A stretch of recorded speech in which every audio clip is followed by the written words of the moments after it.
안녕하세요. C.S. 루이스의 고통의 문제 읽기 13번째 영상입니다.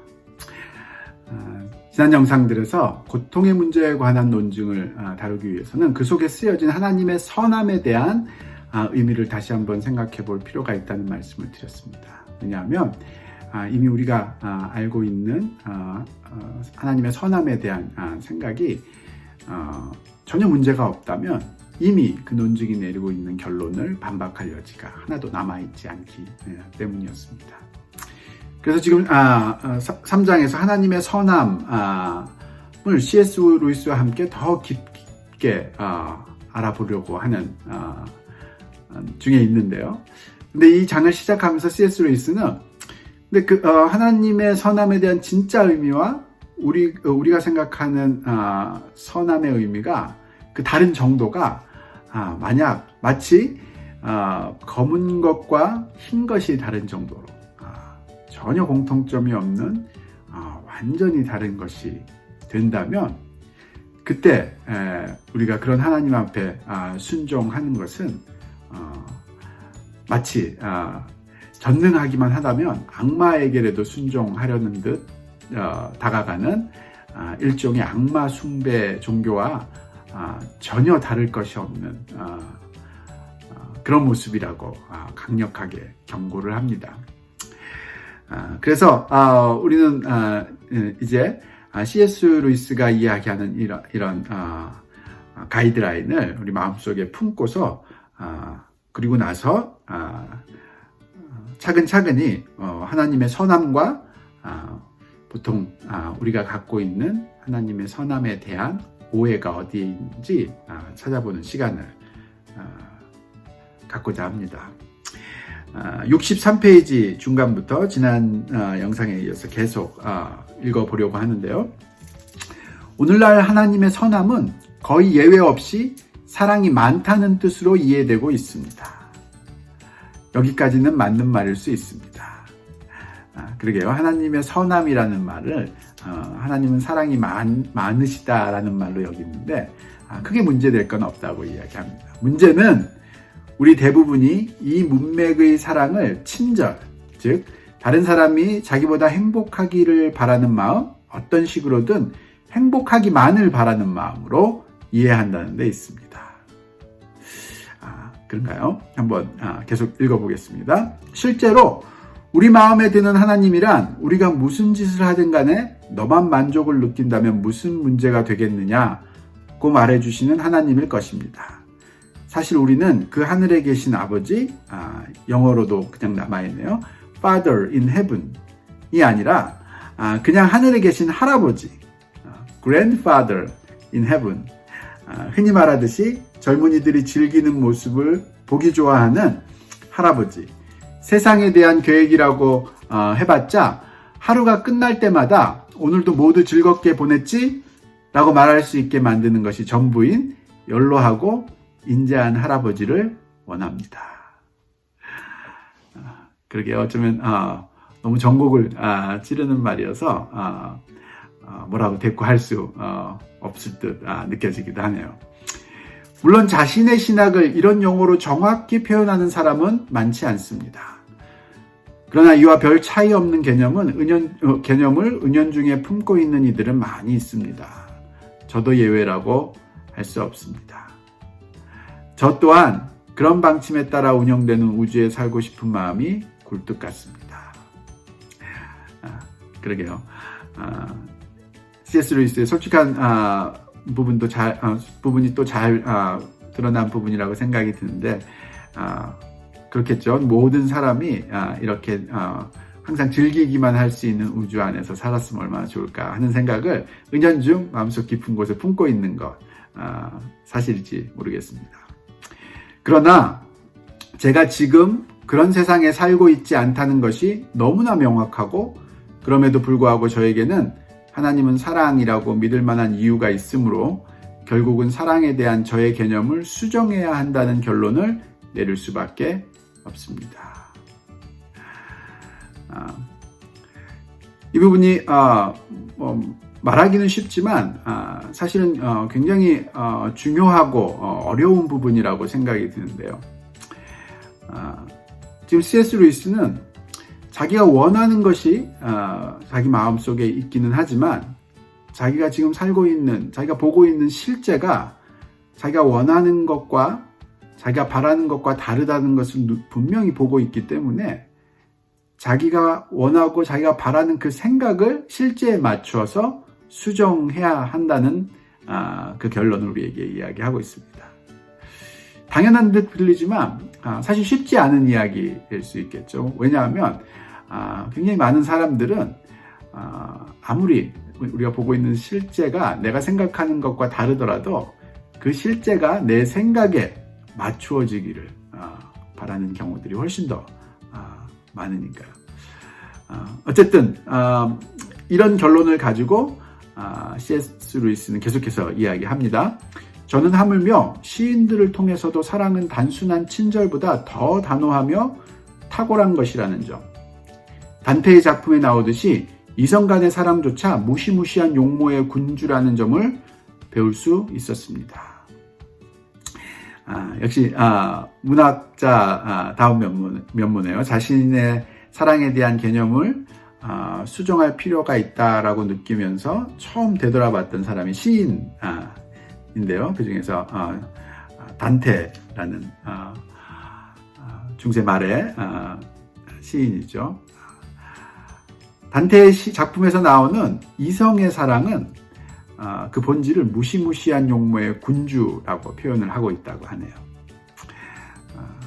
현대인들에게는 어쩌면 잘 와닿지 않는 그런 표현일 수 있겠는데요.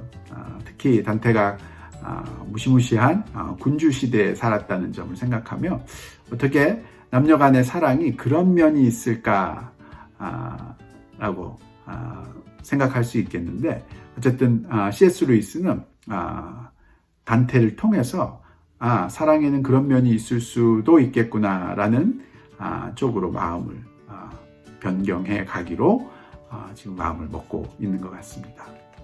사랑 안에 친절이 있습니다. 그러나 사랑과 친절이 동일선상에 있는 것은 아니며 사랑의 다른 요소들과 분리된 친절, 앞서 말한 의미의 친절은 그 대상에서 근본적인 관심을 갖지 않는 것은 물론이고 그 대상을 경멸하는 사태까지 초래할 수 있습니다. 친절은 그 대상을 제거하는 일에도 서슴없이 동의합니다. 우리는 동물에게 친절한 마음을 가지고 있기 때문에 고통을 면하게 해주려는 목적으로 동물을 죽이는 사람들을 알고 있습니다. 아마 애완동물이나 그런 동물들의 안락사를 이야기하고 있는 것 같은데요. 동물들을 쉽게 안락사시키는 것은 사실은 사랑이라기보다는 단순한 친절의 의미가 있다라고 이야기하고 있는 것 같습니다. 이처럼 단순한 친절은 고통을 면하게 해줄 수만 있다면 그 대상이 선해지든 악해지든 상관하지 않습니다. 성경이 지적하듯이 응성만 부리면서 자라는 자식은 서자입니다.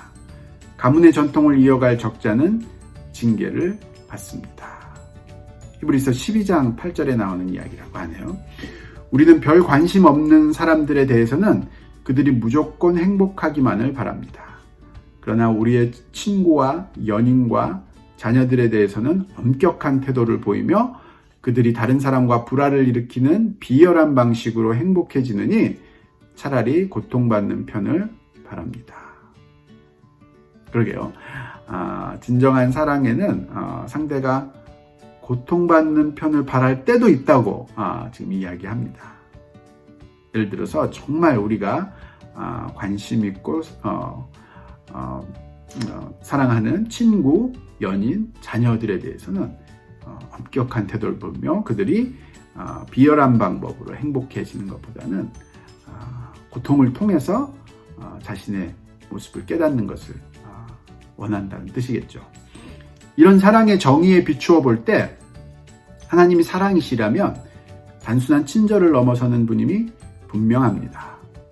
또 모든 기록을 볼 때 그가 우리를 꾸짖고 책망하신 적은 자주 있었지만 우리를 경멸하신 적은 한 번도 없다는 것을 알 수 있습니다.